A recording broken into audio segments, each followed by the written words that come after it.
ഇനി നമ്മൾ പേടിക്കേണ്ടതേ ആ അനന്തൂനെ ലേഖയുവാ. അവരൊക്കെ കൊടിയനെ ഇപ്പൊ എങ്ങനെയാ അവനെ ബ്രെയിൻ വാഷ് ചെയ്യാന്ന് പറയാൻ പറ്റില്ല.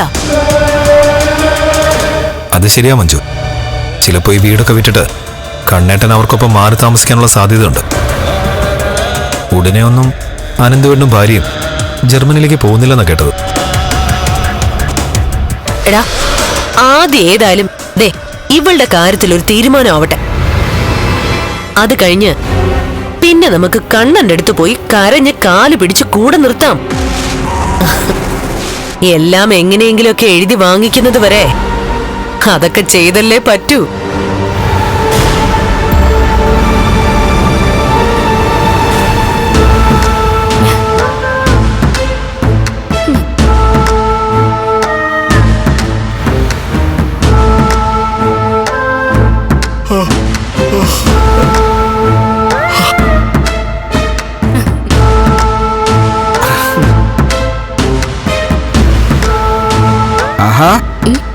മോക്കിന്ന് പതിവില് സന്തോഷമുണ്ടല്ലോ. അത് പിന്നെ കാണാതിരിക്കുക വെച്ചാ ഇനി അവള് മടങ്ങി വരാതിരുന്നാ മതിയായിരുന്നു. മയക്കത്തിൽ കൊക്കയിലേക്ക് വീണവള് എങ്ങനെ മടങ്ങി വരാനാ? അവളെ കൊണ്ടുപോയി പിന്നെ വിളിച്ചായിരുന്നോ? ഫോണിലൂടെയുള്ള സംഭാഷണങ്ങളൊക്കെ കുഴപ്പമാ മോളെ. അവന്മാരെ ഞാൻ നേരിട്ട് കണ്ടോളാം. എന്തായാലും കുറച്ച് കഴിയുമ്പോ അവന്മാരെന്നെ വിളിക്കും. എടാ പ്രതാപ, എന്റെ നെഞ്ചു കിടന്ന് പടപടാന്ന് ഇടിക്കുക. കണ്ണൻ നിസാരക്കാരനല്ല കേട്ടോ. അമ്മ എന്താ അമ്മ ഇങ്ങനെയൊക്കെ സംസാരിക്കുന്നേ?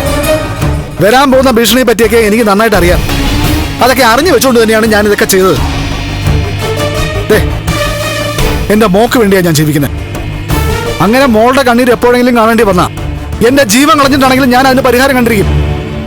ഇതെന്തായാലും കേസും വഴക്കും ആവുന്നുള്ള കാര്യം ഉറപ്പാ. അയ്യോ, എന്തിനാ പേടിക്കുന്നേ? ഞാൻ പറഞ്ഞിട്ടുണ്ടോ അമ്മയുടെ അവളെ തീർത്തു കഴിഞ്ഞാൽ സുരക്ഷിതമായി ഏതെങ്കിലും സ്ഥലത്തോട്ട് മാറിക്കൊള്ളുന്നു.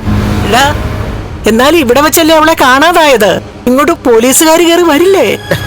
നമ്മളെ ചോദ്യം ചെയ്താൽ നമുക്കൊന്നും അറിയില്ല, അത്ര തന്നെ. എടാ, നമ്മളെ കൂട്ടിക്കൊണ്ടുപോയേ പോലീസുകാരിൽ ലോക്കപ്പിലിട്ട് ഇടിച്ചാലോ? ഏതായാലും അമ്മയും മോളെയും അവര് കൂട്ടിക്കൊണ്ടുപോകാൻ പോകുന്നില്ല.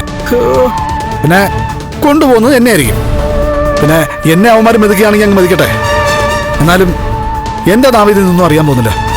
ഇവിടെ നമ്മളെ ചതിക്കാൻ ഒരാളുണ്ട്, എന്റെ അമ്മ തന്നെ. അങ്ങനെ അവള് ചതിക്കുകയാണെന്നുണ്ടെങ്കിലേ മഹാലക്ഷ്മിയെ കാണാത്തതിന്റെ അലകളൊക്കെ കെട്ടണയുമ്പോ അവളുടെ അമ്മയുടെ കാര്യത്തിൽ ഞാനൊരു തീരുമാനം ഉണ്ടാക്കും. പിന്നെ അവള് ശബ്ദിക്കില്ല. അതുകൊണ്ട് മോക്ക് മോളുടെ അമ്മയെ വേണമെന്നുണ്ടെങ്കിൽ അവളോട് നാവടക്കി ഏതെങ്കിലും മൂലയിലോട്ട് ചുരുളാൻ പറ. ഇപ്പൊ അവള് അമ്പലത്തിലേക്ക് പോയിരിക്കുക, ദൈവങ്ങളെല്ലാം വിളിച്ചുണർത്താൻ വേണ്ടിയിട്ട്. ഇനി അവള് ദൈവത്തിന്റെ മുമ്പിൽ പോയി എത്ര നിലവിളിച്ചാലും ശരി, ദൈവങ്ങൾ ഉണരാൻ പോകുന്നില്ല. അതുപോലെ തന്നെ എന്നേക്കുമായി ഉറങ്ങിയ അവളുടെ മകളെ ഉണർത്താൻ ഒരുവിധ ശക്തിക്കും കഴിയത്തുമില്ല.